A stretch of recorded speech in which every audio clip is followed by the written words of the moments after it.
एका गावात एक श्रीमंत सावकार राहत होता. त्याच्या घरात समृद्धी होती, पण त्याच्या घरात एक दुष्ट आणि स्वार्थी सून होती. ती घरातल्या इतर लोकांची नजर चुकवून गुपचूप दुधावरची साय, तूप आणि गोडधोड पदार्थ खायची. एकदा घरातील तूप आणि साय गायब झाल्यावर घरातील लोकांनी तिच्याकडे विचारणा केली. तेव्हा स्वतःचा आळ टाळण्यासाठी तिने घरातील पाळीव मांजरावर खापर फोडले. तिने सांगितले की हे सर्व काम त्या मांजराचे आहे. निशब्द प्राणी स्वतःचा बचाव करू शकत नव्हता, पण घरातील देवांसमोर तेवत असलेल्या दिव्यांनी हे सर्व घडताना उघड्या डोळ्यांनी पाहिले होते. दिव्यांना त्या निष्पाप मांजरावर झालेला अन्याय सहन झाला नाही. आषाढ अमावस्येच्या रात्री जेव्हा सर्व दिवे एकत्र आले, तेव्हा त्यांनी यावर चर्चा केली.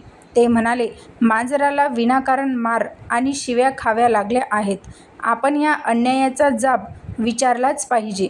सर्व दिव्यांनी ठरवले की या अन्यायाविरुद्ध आपण सावकाराच्या घरात अंधार पाडायचा आणि त्याला सत्याची जाणीव करून द्यायची.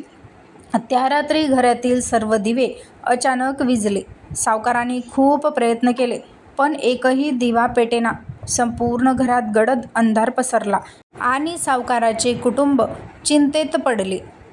तेवढ्यातच दिव्यांमधून एक तेज निर्माण झाले आणि दिव्यांची देवता सावकारासमोर प्रकट झाली. देवतेने सावकाराला सांगितले, तुमच्या घरातील सुनेने चोरी केली आहे आणि त्याचा आळ एका निष्पाप प्राण्यावर टाकला आहे.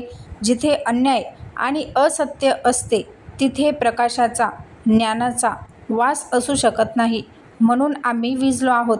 सावकाराला आणि त्याच्या कुटुंबाला सत्य समजले. सुनेला तिच्या चुकीची तीव्र जाणीव झाली. तिने दिव्यांसमोर आणि मांजरासमोर आपली चूक मान्य केली आणि क्षमा मागितली.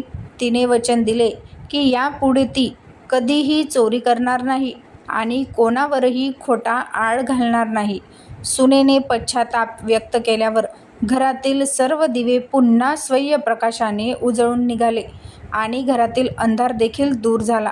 या कथेचे तात्पर्य एवढेच निघते की सत्य आणि न्याय, प्रकाश हा सत्य, न्याय आणि प्रामाणिकपणेचे प्रतीक आहे. असत्य आणि अन्यायाच्या ठिकाणी कधीही समृद्धी आणि शांतता राहू शकत नाही. निष्पाप प्राण्यांचे रक्षण. कोणत्याही निष्पाप जीवावर खोटा आळ घालणे हे पाप आहे. कृतज्ञता. घरातील दिवे केवळ अंधार दूर करत नाही, तर ते घरातील चांगल्या वाईट गोष्टींचे साक्षीदार देखील असतात. म्हणूनच आषाढ अमावस्येला दिव्यांना घासून पुसून स्वच्छ केले जाते, त्यांची मनोभावे पूजा केली जाते आणि त्यांच्याविषयी कृतज्ञता व्यक्त केली जाते. तुम्हाला माहिती कशी वाटली कमेंट करून नक्की कळवा. भेटूया अशाच एका नवीन व्हिडिओसोबत.